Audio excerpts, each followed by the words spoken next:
Joining the company right now is Stephen McMillan. He is the chairman and he is the chief executive officer of the medical technology company Stryker. Stephen, welcome to the program. Thank you. And I did not pay for the ticket to Davos so I could be here with you, Stuart. What a guy. Right. You're a medical equipment maker, one of the biggest in the world. Yes, we are. Okay. You face a tax under Obamacare. The medical devices you build are going to be taxed. What is it, 2.3%? Exactly. In 2013. Yes. What's the implications? What's the implications of that tax? It's a very concerning tax, particularly when you take a macro standpoint and think about we're trying to create jobs in America and get this economy growing again. And the medical device industry has actually been one of the great industries at creating manufacturing jobs in this country. We actually have manufacturing facilities in 7 or 8 states. All right. So producing. Now you get hit with a tax. You've got to add that tax to the price, the value of what you're putting out. Do you keep manufacturing in America? It is forcing us to reconsider some of our manufacturing footprint. We, as an example, when this tax comes in, we will absorb another $150 million of taxes that we'll be paying to the government. So if you think about what we were talking about last night at the State of the Union is we need to cut corporate tax rates. Our industry is looking at a tax increase. You're going to absorb $150 million? We will have to pay another $150 million in taxes for our U.S. sales because of that 2.3%. Okay. So what we have to do is figure out, frankly, we can't just necessarily pass it on to hospitals. We can't just say to our shareholders, tough luck.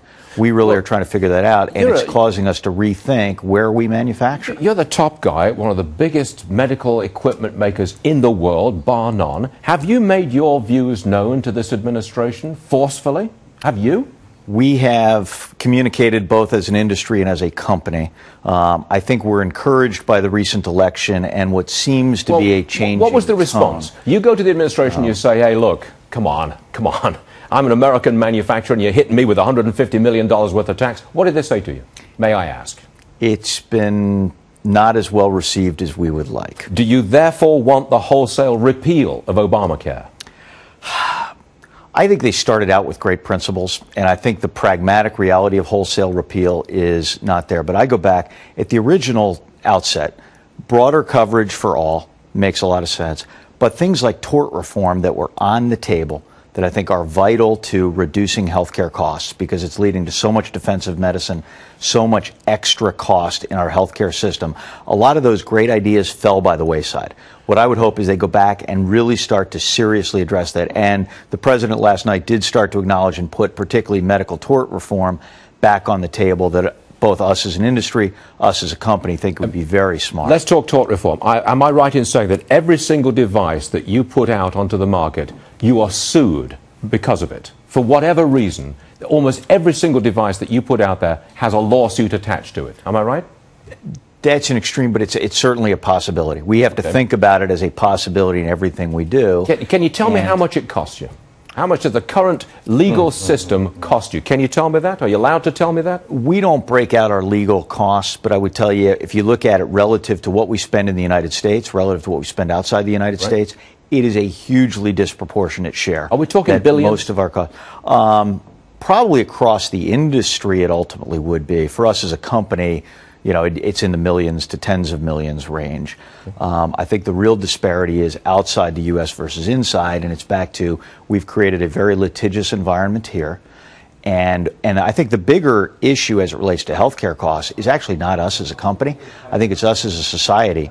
We are spending hundreds of billions of dollars a year that we don't need to spend in defensive medicine because doctors are worried about being sued. Okay. So it's part of it's us, but really I think it's the broader system. Quick one, Keith. Well, as a shareholder, how much should I ballpark? What does liability mitigation cost me, in terms of my bottom line?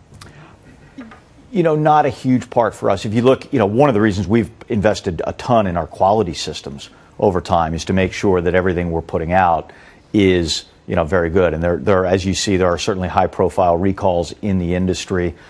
We believe the more we invest in great quality systems, we can avoid being in that situation. That. If you got real, meaningful tort reform, I mean, they got the lawyers out of the medical business, top to bottom. If that happened, your stock would go up 10, 20%, 30%. You know what? Probably not as much. I would say that's actually still a bigger win for the American consumer than it actually is for us as a company. Okay. Because I think enough. we're in general Last quick managing that question pretty from well. Charles Payne. The conundrum, you've already hinted, you're here in America, you want to stay in America, but taxes may force you out. So with the economic realities that the rest of the world is growing anyway, and you got to be out there. Can somehow business go to the White House and say, listen, you've got to incentivize us to stay here for a couple of reasons. A, you're overtaxing us, and B, our future customers are abroad anyway. I think the whole idea of going to corporate tax reform, if we just get to a lower tax structure, and by the way, get rid of all the surcharges, the tax breaks and everything else, I think we would all endorse that, and the certainty would be What better. about repatriating profits, though? It would... we got $1 trillion Yeah. sitting offshore. Yeah, I'm not a big fan of giving a tax break, a one-off tax break for repatriating profits. We did it 4 or 5 years ago. I'm not sure it gave the stimulus to the economy that we had hoped, nor just like the government spending. I think what we need is a sustainable tax rate that we can plan. An example, they just gave us the R&D tax credit in December of last year, retro for the full year. That's not great tax policy because we couldn't plan for it. What we need is, if we know that R&D tax credit is there, we'll put more jobs in, but when it comes at the end of the year, it's too late. All right, Stephen McMillan. We don't do many CEO interviews on this program, but you are the exception and you're a valuable guest. Thanks very much for joining us, sir. We appreciate it. We really do. Thank you very much for having us.